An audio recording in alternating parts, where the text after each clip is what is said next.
Hey guys, Victor here again, coming at you with another retro deck profile. Today, we will be focusing on the YCS Toronto, or September 2011 deck of Agents. Agents, much like Tengu Plant, was one of, if not the best decks during the format to play, both playability and cost-wise.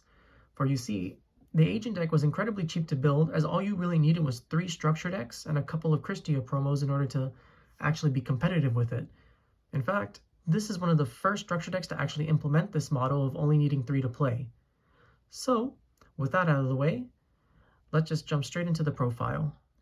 Starting with the Agent portion of the deck, we have 3, the Agent of Mystery Earth. It's the Stratos of the deck, probably the second most important card you want. It's just fantastic, and it's a tuner to help enable your synchro plays. Then we have 3, the Agent of Creation Venus, easily the best card in the deck, because it allows you to special summon out your 3 Mystic Shine Balls, which pretty much give you access to your entire graveyard, or give you access to your entire extra deck, as well as filling up your graveyard. So you can summon Gachi Gachi Gentetsu, you can use these as synchro fodder, you can use these as regular fodder. For the next card, Master Hyperion, fantastic card, it's the boss monster of the deck. All you need to do is banish 1 agent to special summon it from your hand, field, or grave, and then you can banish a light fairy, typically the Shine Balls or whatever else you might have, to destroy 1 card on the field. While it does have a second effect, this version of the deck does not play the Sanctuary in the Sky, so you will not be able to resolve it. And then lastly, we have 1, the Agent of Miracles Jupiter. It's pretty much just there as another name. Sometimes it'll come up where you get to normal summon it and you can beat over something like a Thunder King Raikou, but overall it's not really all that important. It's easily cuttable if you want. And yeah, that's pretty much it for the Agent portion of the deck. Now, while the Agent portion of the deck is extremely important, these next section of cards are actually just as, if not more important than the Agent parts.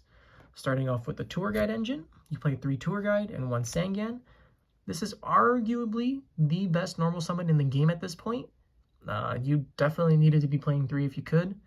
There was no reason not to.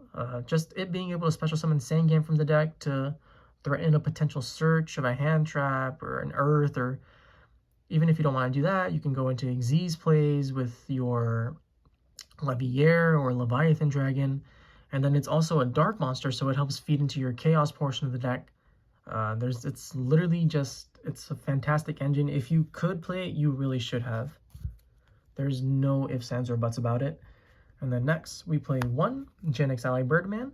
Fantastic card. It's a nice extender. One of the go-to bread and butter combos is special summon a Venus, or just summon a Venus that you then use to special summon a Shine Ball, and then you'd return the Shine Ball with the Birdman, and then you'd activate Venus to special summon the exact same Shine Ball back from your hand, and then that would allow you to go into tons of different synchro plays.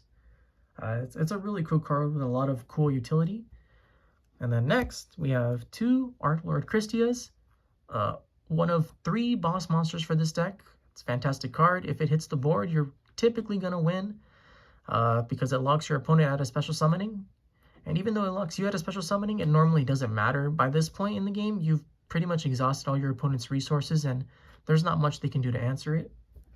And then lastly, we play 1 Blackluster Soldier, Envoy in the beginning. What can I say? Easily the strongest boss monster in that entire format. If you're able to drop this, chances are you're probably winning the game outright. It's just that strong of a card. And with that, we can now move on to the hand trap portion of the deck. The final section of this deck pertaining to the monsters contains the hand traps, all of which are pretty useful in their own right and help ensure that you be able to compete and win any games that you play.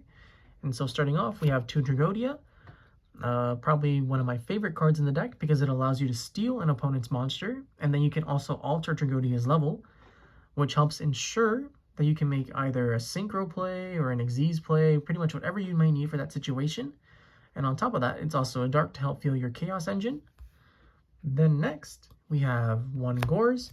Much like Tragoedia, it's really good. It helps ensure that you won't die. Not much to say. It's Gorz. If you pretty much always needed to be playing one, unless your deck was heavily focused on traps. Then we play 2 Effect Veiler. Really good card. It could stop your opponent's tour guides or anything else.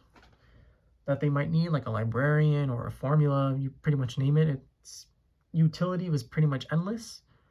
And then we have 2 Maxx's, also really good. If you drop this against a Tengu plant deck or an agent deck in a mirror match, you pretty much force their turn to end, and then you get a chance to either set up your own board, or you can kill them, or there's just, yeah, it's a really, really unfair card, I guess. But it's okay in this type of format because it's a lot more slow paced. So even though it is extremely impactful, it's not the game ender that it is in current Yu-Gi-Oh! And then lastly, we just play 1 Honest. It's a light deck. Honest is for lights. The battle phase is still heavily used. There's pretty much no downside to just playing the 1 Honest that you're allowed. Right, now that the monsters are out of the way, we can focus on the spells and traps, starting with triple pot of duality. Now, while this deck does special summon a lot, it honestly doesn't hurt all that much being locked out of your special summons. You're pretty much just searching for a play to make on your next turn, whether that's an Earth, to search for like a Venus, which you wouldn't be able to normal summon anyways, or searching for a battle, or just any kind of hand trap, whether it's Trag or Gorz, Maxx, Veiler, etc. Card's just really good at helping you dig through your deck. And then we have a bunch of one-ofs.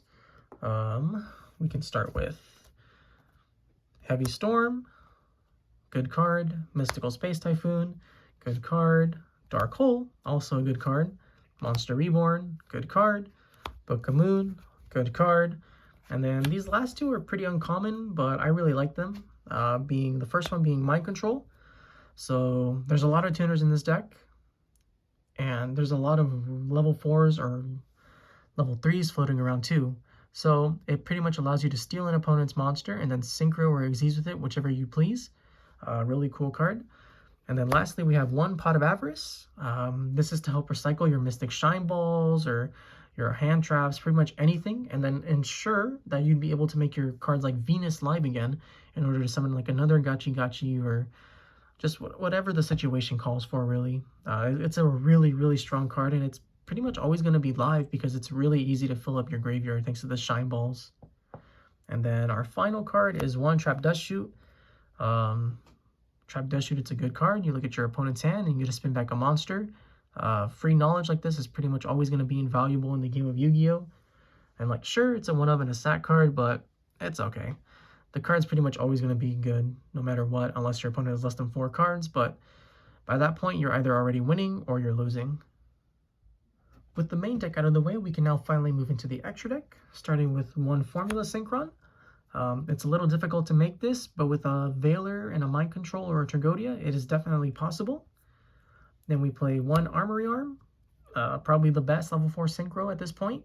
It's incredibly easy to make with Earth and just a Shine Ball.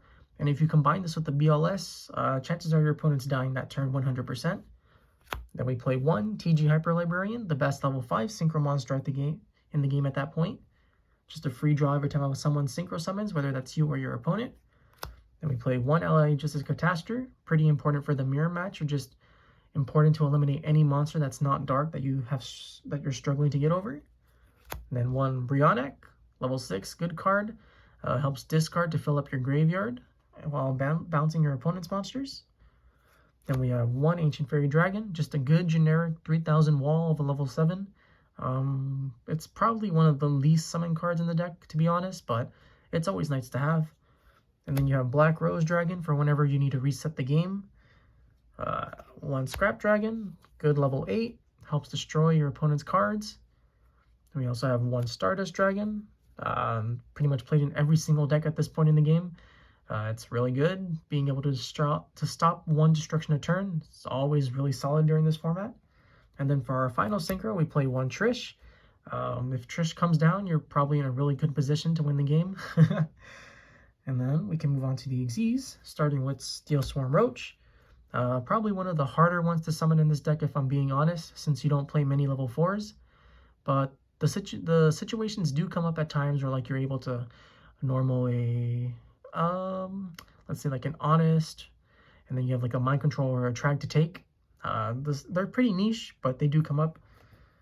And then for the rank 3s, we play 1 Leviathan Dragon, just a 2500 beat stick. The moment it comes out, and help secure your fodder for the graveyard, as well as a Leviair Dragon, which helps get back any potential monsters that were banished through like a Bottomless, a Deep Prison, or anything you would have banished to special summon your BLS.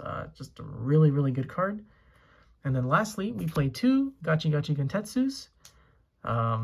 Probably the best extra deck monster in the deck at this point. You pretty much always want to turbo this out as soon as possible with your Venuses. And then if we had the potential to play 3, because of Pot of Avarice, recycling the Shine Balls, and being able to recycle one of the Gachi Gachis, making it incredibly difficult for your opponent to out. It's easily one of the best, if not the best, extra deck monsters at this point for Agents. And with that, we have the Agent deck profile. It's 40 cards, main deck, 15 card extra deck. Not much to say. If you enjoyed the video, feel free to drop a like, comment, subscribe, and until then, I'll see you next time.